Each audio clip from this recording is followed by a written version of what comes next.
Ah, hey, are you? Ẹjọ́ níbo la tún wá já sí yìí o? Níbo la tún wá já sí?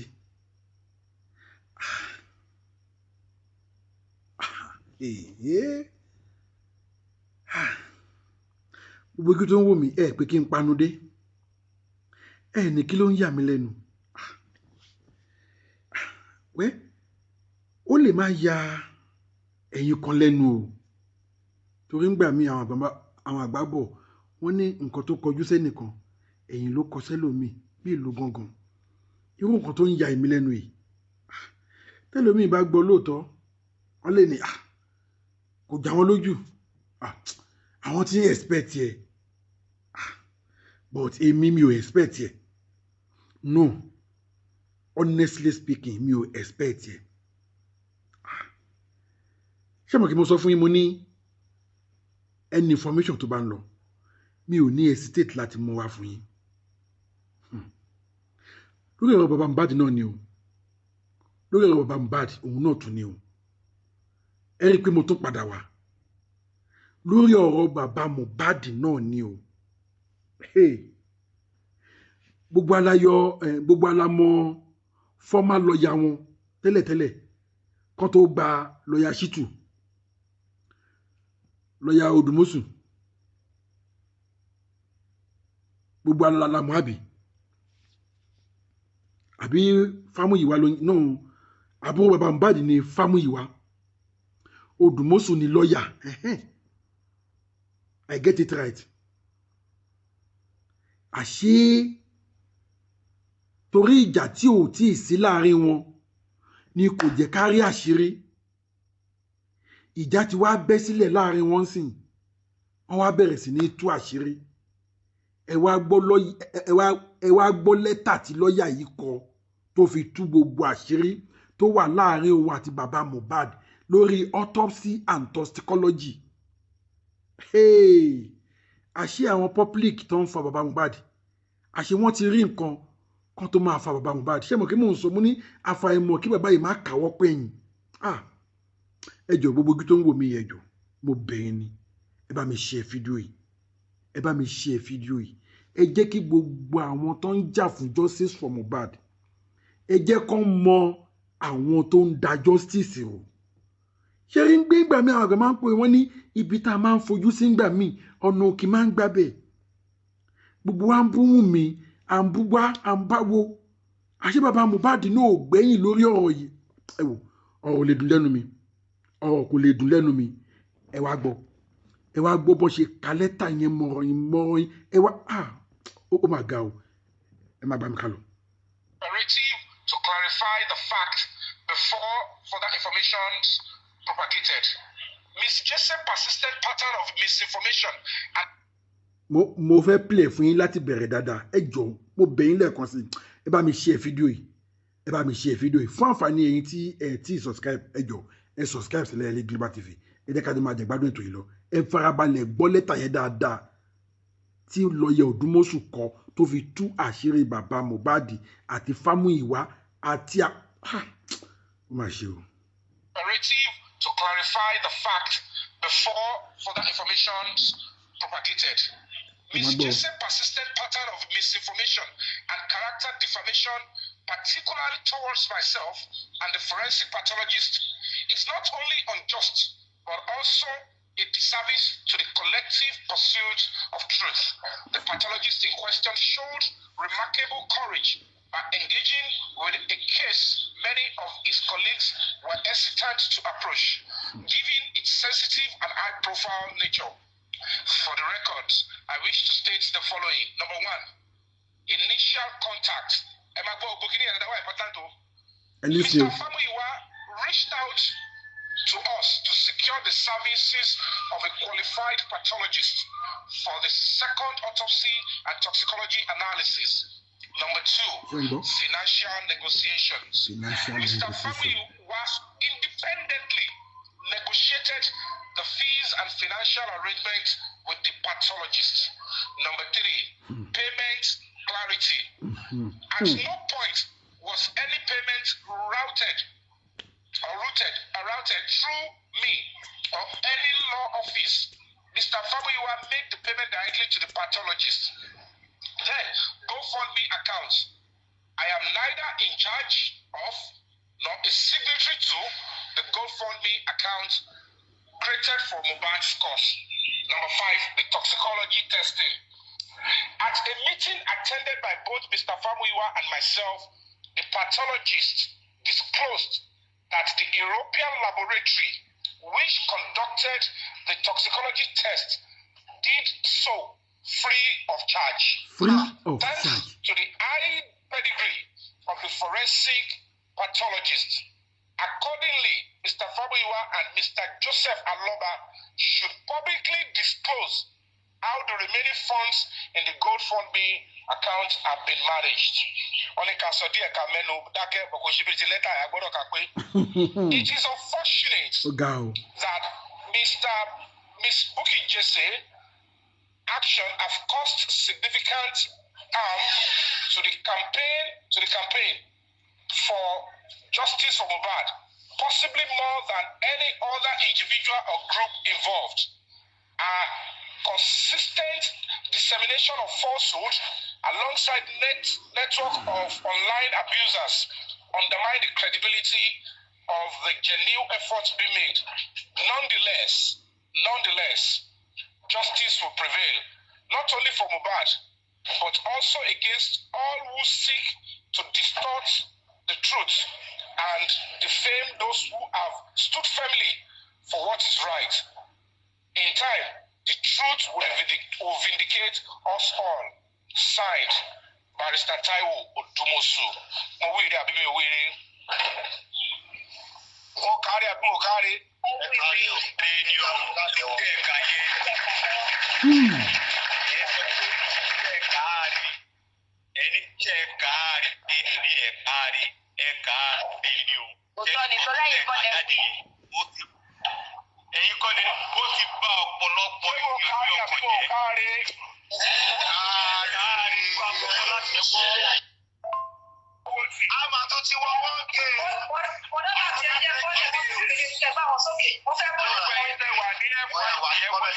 Olórí ẹbí àwọn tó wà ní FYP kọ́tì ọkọ̀ wọlé kọ́bọ̀kọ́ wà ń bí gbogbo àwọn tó wà ní FYP kọ́ wọlé gbogbo wọlé báyìí kọ́tì yẹ kọ́bọ̀ ẹ sọ fún ọkọ̀ wọlé náà ẹ wọlé àní búyà àní blọọkù yín ẹ wọlé kọ́tì wọlé ẹ wọlé kọ́bọ̀kọ́ wà ń bí kọ́sà àwọn táwa bí àwọn wà kọ́lẹ̀ táwa gba justice yẹn ni ó ti dé tán ẹ máa gbọ́dọ̀ bọ̀. Olórí ẹbí gbogbo ilé ẹ káàárọ̀. Lagos. Mo ń bèrè ní báwo ni yọ lọ lóhùn. Báyìí ló ń bá ìwọ ní kọ́mẹ́sì sọ tó bá dá ọ̀rọ̀ mi ò pọ̀ láàárọ̀ ẹjọ́ torí ọdún ọ̀rọ̀ mi ò pọ̀ láàárọ̀ yìí. Tí Bókí ò bá ti jáde lẹ́nu kó wá sọ̀rọ̀ olórí ọmọ àlè ni. Voice note wà ńlẹ̀ o. Voice note wà ńlẹ̀ níbi tán ti ń bẹ̀. Tó o bá ti jáde kó wá sọ̀rọ̀ olórí ọmọ àlè. Ó sọ fún yàrá kí n sọ fún yín. You think some of us are just stupid? Tora dákẹ́ torí àsọ̀rọ̀. Gbogbo ẹ̀yin bẹ́ẹ̀ ń kọ́ làwọn èèyàn bẹ́ẹ̀ ń gbórúkọ wa káàkiri. This is the time for the fight to begin. Tí Bókí ò bá ti jáde, ayé ò ní dá olórí ọmọ àlè nìyẹn. Ló bá tán. I'm telling you today, you better come out and say what you know. You better come out and say what you know. And Barrister Odunmosu, ẹjọ́ torí Ọlọ́run, ẹ ṣe ń mú bọ̀ lápò ni. Please. Another publication that you present àti bàbá Mohbad.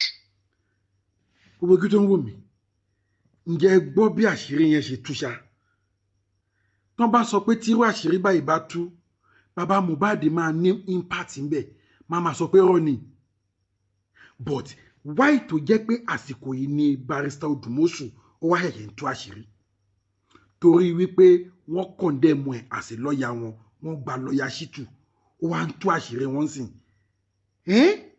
ṣé bí ilé ayé ṣe rí ni ẹ wo bàbá Mohbad tí everybody ń gbéga tó ń pọ́nlé tó ń fight justice fún ṣé pé òun náà lè wà ní ohun ẹ wo bí ẹ jẹ́ máa gbọ́ lọ. àti ohun ìwà ayé yín máa bàjẹ́. ó bá tán. I have never spoken like this to you guys before because I'm ọmọ dákẹ́ àwọn nǹkan tó fẹ́ ṣẹlẹ̀. Now we know. Voice note wà lẹ̀ Bókí tó bá ti jáde ayé ẹ̀ ò ní dá. Ó ṣẹ̀ṣẹ̀ bẹ̀rẹ̀ ni o. Ó ṣẹ̀ṣẹ̀ bẹ̀rẹ̀ sí. sórí ara wọn fún ẹni. You better come out and say what you know. Today, you better come out and say what you know. You better come out and say what you know. And Barrister Odunmosu, ẹjọ́ torí Ọlọ́run, ẹ ṣe ń mú bọ̀ lápò ni. Please, another publication ẹ tún gbé síta. Àti bàbá Mohbad, àti Òmùìwà, ayé yín máa bàjẹ́. I have never spoken like this to you guys before because I'm a more darker and now we know. Voice note wà lẹ̀, lókè tó bá ti jáde, ayé ẹ̀ ò ní dá. Ó ṣẹ̀ṣẹ̀ bẹ̀rẹ̀ ni o. Ó ṣẹ̀ṣẹ̀ bẹ̀rẹ̀ sí ń ṣe court case tó wà lọ́wọ́ ẹ̀, ó ṣẹ̀ṣẹ̀ bẹ̀rẹ̀. Wọ́n tún máa gbé wọn sórí ara wọn fún ẹni. You better come out and say what you know. Oh yeah, calm down. America la wà tá ti ṣe go fund. Why dẹ̀ báyìí ní jẹ́? Everybody tó bá ti give submission ètò àpò. All right. Ọmọ yìí béèrè go for me. No problem, ẹ jẹ́ ń bọ́lẹ̀. Mo ti sọ ilé tí mo tó bá sọ mi lọ́rọ̀ púpọ̀ láàbọ̀ yìí. I don't have time. Ẹ jẹ́ kí mi lọ tẹ̀lé béèrè ní o.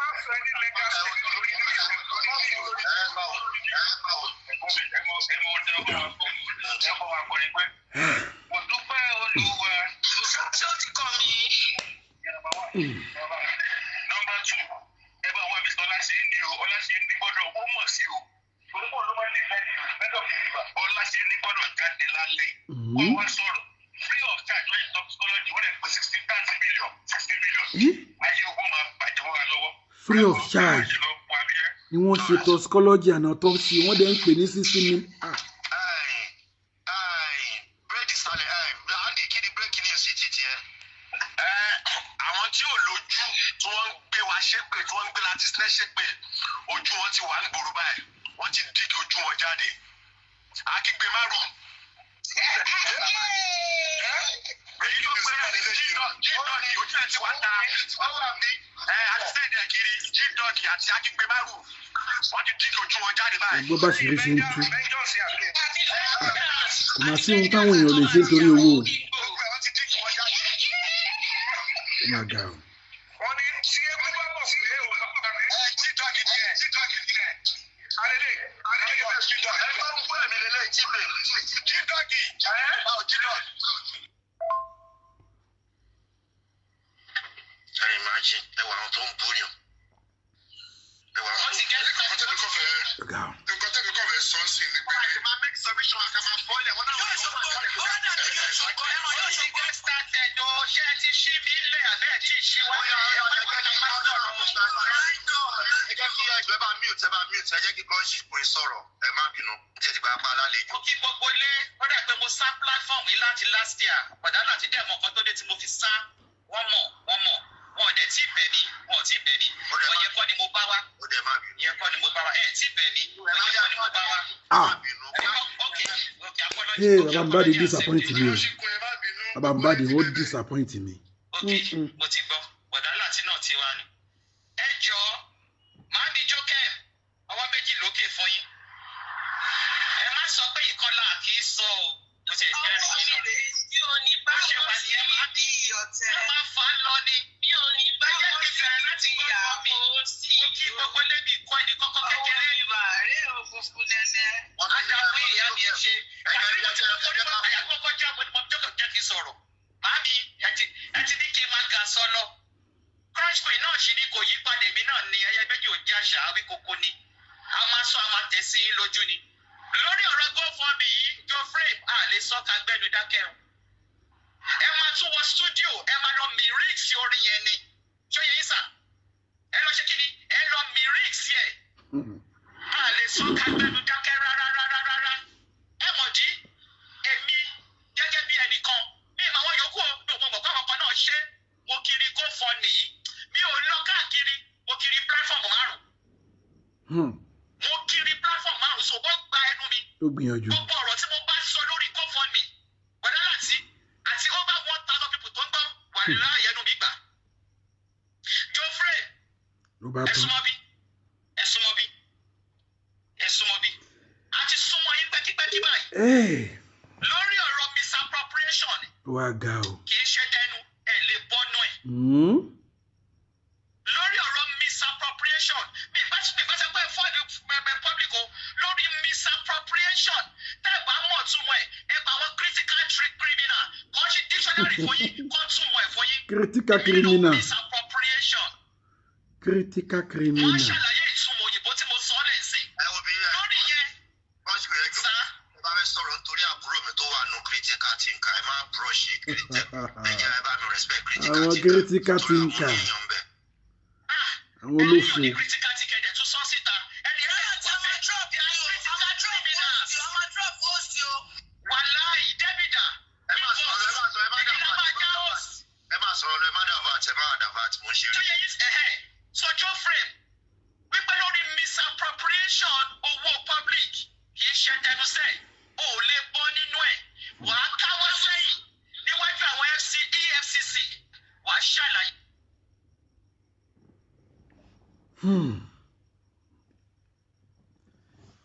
EFCC wà gbé yín o. Kí lẹ fi owó GoFundMe ṣe níjọ́ yẹn lọ́hùn-ún. Wọ́n ṣàlàyé. Andy chairman àwọn aláàtú objectives GoFundMe yẹn kọ nǹkan tó fẹ́ fowó ṣe ó sì wá bẹ̀ a sì ní kọ́pì ẹ̀ lọ́wọ́ so a máa gbé objectives yẹn sí ara nǹkan tẹ́ ẹ ṣe ẹ dẹ̀ gbọ́dọ̀ mú evidence wá bẹ́ẹ̀ ṣe náwó kì í ṣe test by moonlight ẹsẹ̀ goes to school tí Fámúyìwá Rasaki wá kàjọ yẹn kọ́ là sọ ẹ máa mú supporting document wá ẹ máa attach mọ́ every expenditure tẹ́ ṣe. Bàbá mo ṣe fídíò lórí accountability níbi tí mo mú accountability dé ní ọ̀kúndùn mo ṣe fídíò yẹn jáde ní April last year towards May I think it was May and April ending tí mo sọ wípé when it comes to accountability kọ́ lọ mú Fámúyìwá ó sì wà lórí page mi bàbá evidence tí mo bá jùlẹ̀ fáwọn EFCC nìyẹn tó bá pè mí èmi gẹ́gẹ́ bí ẹnìkan tí EFCC bá pè mí màá dá wọn lóhùn tó rà evidence lọ́wọ́. Kì í ṣe fídíò nìkan ni mo ṣe orúkọ mi wà nínú statement GoFundMe tó bá tẹ̀ wọ́n rí crush queen wọ́n rí iye tí mo dá. Crush queen. So ẹ máa ṣàlàyé ní ti Access Bank kì í ṣe etí Fámúyìwá send sí wa tó ń pò ní green tó ń pò ní yellow ẹ tó ṣe máa lọ tún statement yẹn print gbogbo owó tó wọlé la máa rí gbogbo owó tó jáde la máa rí. Eléyìí lè fi tiẹ̀ dúró tì yín bàjọ́ friend ṣé o rántí bó ṣe rí sí kájà ní bó tí wọ́n láì lò tó kọrin ọ̀tẹ̀ fún wa. Bóyá àbá má ṣí ìwé kan owó tẹ̀ ẹ̀ bàjẹ́ kàkà kó o láì lò kàkà kó o gbẹ́nu ẹ dákẹ́ o tún wá wọ stúdíò ò ń kọrin fún àwa tá a sọ ẹ́ di èèyàn àwa tá a sọ ẹ́ di star pàpàdodo. Èmi náà wá ganu sí contribution yìí o lẹ́tà Odunmosu àwọn tèmi náà ti jù sí mi ìgbà tí mo kà báyìí ṣe ni mo jó mo kí ijó mọ́lẹ̀ ni. Ló bá tán. Ẹ jẹ́ lọ. Bí àṣírí tú. Orí kan láàrin ọ̀pọ̀lọpọ̀ orí báwo ló ti ẹ̀rọ pọ̀ ṣẹ́ rìn náà ṣe ogun yìí dẹ́sẹ̀ ló parí bẹ́yẹn ni dábì pé public adákẹ́ tì. All right. Thank you. Ẹ má máa EFCC secondary ni you have the District Court of Columbia kiri tẹ́fẹ́ bá kó wà ní Amẹ́ríkà ẹ sọ̀rọ̀ EFCC ẹ sọ̀rọ̀ kẹlọ kọ́ọ̀tù ní Amẹ́ríkà kẹlọ kọ́ọ̀tù UK Amẹ́ríkà ló dùn wá gbé ogun wọlé. Wàhálà dé àwọn ti Nàìjíríà ṣẹ̀wọ̀n Nàìjà àwọn ti Amẹ́ríkà ṣẹ̀wọ̀n l'Amẹ́ríkà. Ẹ jẹ́ kí ẹ sọ́dọ̀ àṣetán.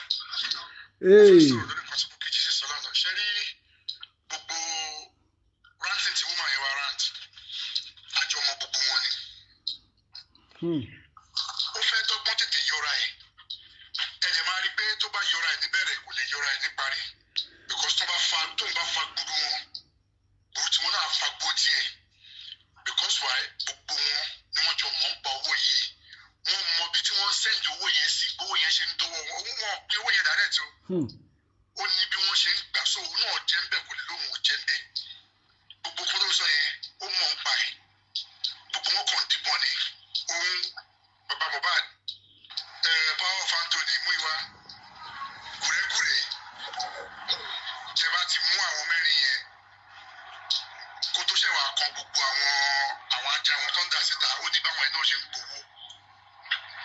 Mo lè máa sọ fẹ́ pé. Ìmájì báwo lẹ ṣe máa wà lórí platform ọ̀tọ̀ karu lẹ́tà. Ẹnì kan lọ sọ pé kọ́ máa dà lẹ́tà yẹn ló ń pè irọ́ ni. Nítorí pé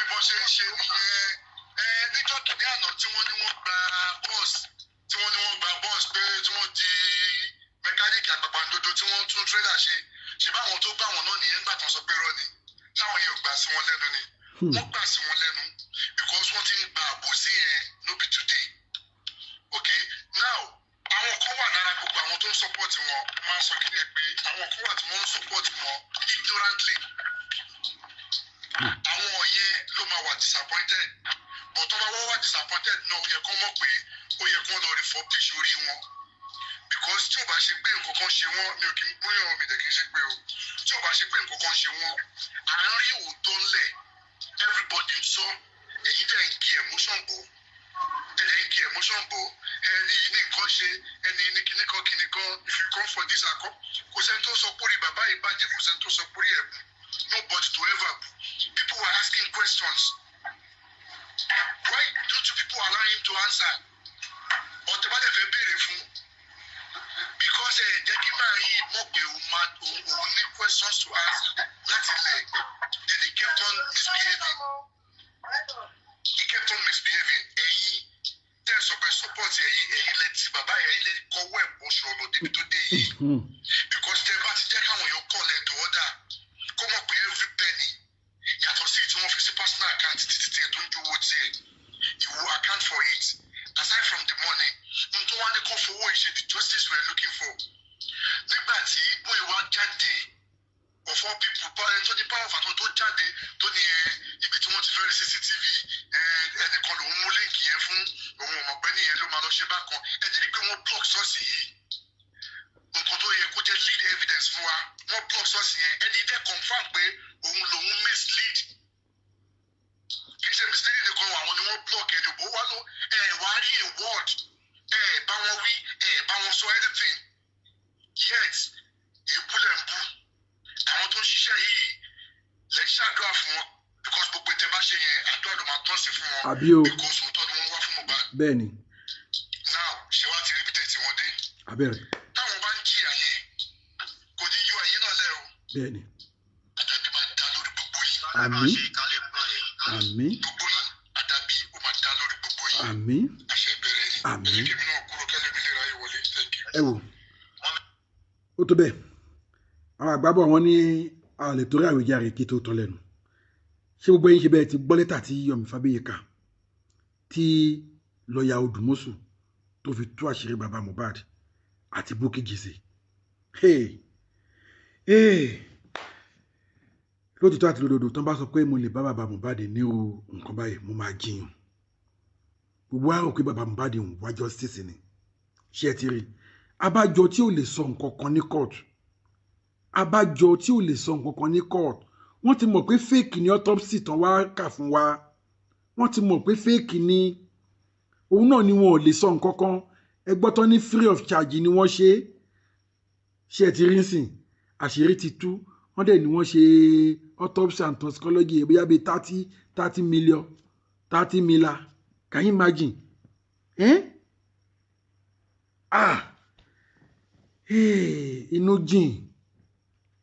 inú jìn kò jẹ́ kárí kan àṣebi èèyàn burú ènìyàn ṣòro ẹ bàbá Mohbad ta gbójú okùn lè ṣe rí pé wọn wá jẹ ní ẹgbẹ́ báyìí báwọn bàbá Mohbad ṣe yẹ fẹ́ bọ́nu eléyìí gbogbo owó tí public dá níbo lẹ rò pé bàbá Mohbad ti fẹ́ rí padà torí mọ̀ pé bàbá Mohbad wọ́n á ti náwó síbò méjì náà kí náà wá fẹ́ sọ pé wọ́n fowó ṣe toxicology àṣírí ti tún sí pé ọ̀fẹ́ ni wọ́n ṣe wọn ò fowó ṣe now adúrú owó tó wá kọ yẹn níbo ló wà ṣe ti rí ara àwọn tí wọn ò fẹ́ kárí justice wọ́n dẹ̀ ní tí kú ilé ò bá pani tòde ò lè pani àṣà àwọn ará ilé gan wà náà wọn tó ń hold justice nígbà tí Yomi ń sọ níjọ́ kìíní àná wípé bàbá Mohbad nìkan lòun send nọ́mbà ibi tóun ti fẹ́ lọ gba CCTV camera fún ká tó wí ká tó fọ̀ wọ́n ti ń tẹ́tẹ̀ tó fẹ́ lọ gba CCTV camera lọ́wọ́ ẹ̀ ṣe rí i pé ọ̀rọ̀ tí ń fojú hàn báyìí ẹ̀kọ́ tí ń fojú múmu hàn ẹ o èmi ò mìíràn kan tí lórí ọ̀rọ̀ yìí but ẹ fi ọ̀rọ̀ kan tí hàn lórí comment section irọ́ kan tèmi òun lèmi sọ yẹn ẹ fi ọ̀rọ̀ kan tí hàn lórí comment section ẹ comment ẹ subscribe ẹ like níbo là ń bá ìlú Nàìjíríà yìí lọ tó bá yá a máa bú àwọn ìjọba ṣe rí pé àwọn fún ara wa gan àdá èèyàn burúkú ni wá tó bá yẹ pé ìjọba ló ṣe bẹ́ẹ̀ fún wa ń ṣe àmọ́ náà ìjọba ni wọn dá ṣe bí bàbá ọmọ ló tó ń behave báyìí bàbá ọmọ nìyẹn o ló tó ń fi behave báyìí ẹlẹ́dàá Mohbad àdá fún gbogbo wa àwa tá a ṣe eré àtàwa tá a ṣe eré ṣe rí pé èmi náà kóra mi mọ́ àwa tá a ṣe eré àtàwa tá a ṣe eré ẹlẹ́dàá Mohbad àdá fún gbogbo wa torí tí n bá lá dá fún gbogbo yín á dàbẹ̀ pé ó ń yọrọ ẹ̀ lẹ̀ á dá fún gbogbo wa